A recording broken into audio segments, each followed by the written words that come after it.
화재 시의 대처 방법에서 가장 중요한 거는 소화기를 비치하는 게 가장 중요합니다.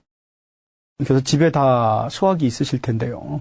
그래서 소화기를 또 너무 사용 안 하면은 분말이 굳을 수가 있습니다. 가끔 이렇게 들어가지고서 굳지 않게 해주고요. 소화기 사용 방법은 아마 대부분 다 아실 텐데요. 우리 안전핀을 뽑고 이 불이 난 방향으로 향해서 잡듯이 손잡이를 잡고서 빗자루 쓸듯이 쏴주면 되는 거죠. 그래서 안전핀 뽑고서 바람을 등지고 하는 게 좋습니다. 바람을 등지고서 바람을 마주하면은 이게 다른 데로 나갈 수가 있는 거죠. 그래서 실제 한번 소화기도 한번 사용을 해보는 것도 좋고요. 만약에 우리 아이가 몸에 불이 묻었다. 그러면 멈춘 다음에 엎드려 가지고서 이렇게 구르면서 불을 꺼줘야 됩니다. 불이 붙었다고 해서 막 겁나가지고 막 뛰거나 하면은 오히려 불이 더 붙을 수가 있죠. 흔히 이 화재 발생하면은 불보다 연기가 더 큰 문제라고 합니다. 연기에 질식사해서 죽는 거죠. 그렇기 때문에 자세를 낮춰주고 입을 댄 다음에 우리 물기 같은 거 묻혀주고 하면 더 좋죠. 자세를 낮춰갖고 피해주는 게 좋고요. 우리 전화로 신고하는 방법도 우리 아이들한테 좀 알려주시는데요. 우선 신고자 이름은 뭡니다. 불이 난 주소는 어디입니다. 주변에 이런 큰 건물이 있고 화재의 원인은 이것으로 난 것 같습니다. 이런 부분을 119에 신고해가지고서 이렇게 신고하는 방법을 알려주시는 그런 노력도 중요합니다. 화재 사고 예방법을 말씀을 드리면요. 우선 먼저 전기 화재입니다. 이 전기 화재를 예방하기 위해서는 우선 전열기구를 사용하지 않을 때는요. 플러그를 뽑아두는 게 좋습니다. 항상 플러그를 뽑을 때는 꼭 손잡이를 잡고 뽑아야 됩니다. 줄을 잡고 뽑으면 피복이 벗겨질 위험도 있거든요. 또 한 개 콘센트에 여러 개 문어발식으로 하게 되면은 그만큼 이게 또 사고의 원인인 거죠.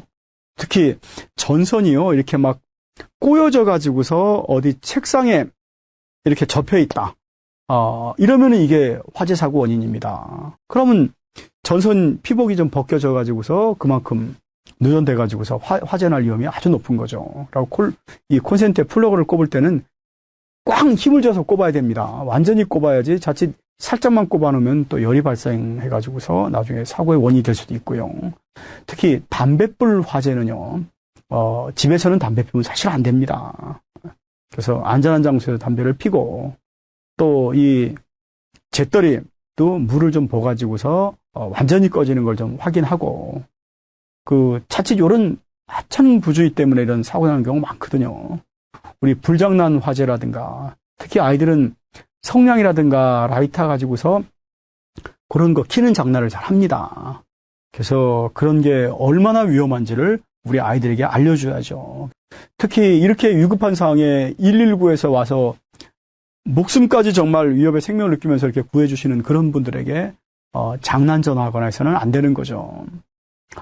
그다음에 이 방화 예방하기 위해서는 우리 모두가 좀 관심을 갖고 이런 방화의 어떤 위험성을 충분히 알고서 뭔가 사전에 예방하려는 그런 노력도 해야 되는 거고요. 유류 화재 부분은 그만큼 급유 중에 흘린 기름이 자칫 난로 주변이나 이런 쪽에 가서 화재가 날 수 있기 때문에 항상 이런 불이 있는 주변에는 꼭 소화기나 모래 등을 준비해 놓는 게 아주 좋습니다. 불하고 연관돼 가지고서 큰 사고가 날 수 있는 그런 데서는 담배를 피거나 그런 불을 가지고서 이렇게 하는 거는 절대 금물이고요.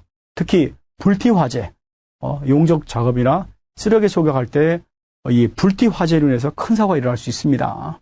그래서 불티 화재가 날 수 있다라고 생각을 하고서 그런 부분에 사고 나지 않도록 노력하는 방법은 불티가 튀는 반경 내 범위 내에서 가연물을 다 없애주면 되는 겁니다. 요즘 가스 사고가 많이 납니다. 아까 가스가 새면은 비릿한 마늘 냄새가 난다고 했습니다. 그래서 그럴 경우 안전하게 환기시키는 방법 또 제가 알려드렸죠. LNG는 위를 쓸고 LPG는 밑을 쓰는 겁니다. 그 다음에 이 비눗방울을 만들어 가지고서 우리 가스가 혹시 새는지 안 새는지 뭔가 연결 부위 쪽에 한번 비눗방울 이렇게 칠해봤는데 비눗물을 칠해봤는데 거기서 만약에 방울이 인다. 그러면 가스가 새는 거죠. 그래서 그런 노력을 좀 해주시고요. 우리 이 가스 쓰다가 바람이 불거나 뭐 국물이 넘쳐가지고서 가스가 이렇게 꺼지는 그런 경우가 종종 있습니다. 그럴 때는 빨리 끄고서 가스가 셀 수가 있기 때문에 그 센 거를 다 빼줘야 됩니다. 밖으로 빼주고 그렇게 키셔야 됩니다. 자칫 내가 빨리 확 껐다 하더라도 또 가스가 새가지고서 불을 켰을 때 자칫 또 사고가 날 수가 있는 그런 부분도 있고요. 그 전에 한번 제가 그 어디 가서 강의하면서 가스가 샜습니다. 어떻게 환기시키겠습니까? 라고 한번 제가 물어봤는데요. 어느 한 분의 대답이 농담하려는 건 아니고 진지하게 대답하시는데 이분이 선풍기를 켜가지고서 일시에 그냥 가스를 다 빼냅니다. 이렇게 답변하시더라고요. 절대 전열기구를 켜거나 끄시면 큰일 납니다. 전열기구를 켜거나 끌 경우에는 이 스파크 현상이 일어나가지고서 빵 튈 수 있습니다. 또 전기하고 가스는 또 좀 서로 이렇게 모이려는 그런 성향도 있거든요. 그 때문에 전기 스파크 현상으로 빵 터져가지고서 대형 사고가 발생할 수 있습니다. 그래서 저번에 한번 어떤 큰 사고가 났던 게요. 신혼부부였는데 이 신혼부부 아침에 일어나 보니까 가스가 많이 샌 겁니다. 가스가 새다 보니까 흔히 일반적으로 가스가 새면은 전부 다 이렇게 바닥을 쓸어낸다고 생각하십니다. 그러나 우리가 사용하는 가스는 다 LNG입니다. LNG는 천장 위로 올라가 있거든요. 저 위를 쓸으셨어야 되는데 바닥을 전부 쓸고서 딱 켰는데 팡 터진 겁니다. 그래서 이런 부분을 우리 아이들에게 알려주고 아이들이 집에 가서 엄마 아빠에게 알려주는 그런 선생님 역할을 하도록 하는 그런 노력도 필요한 거죠. 그래서 옆에 사시는 분들한테도 이런 내용을 알려주시라는 겁니다.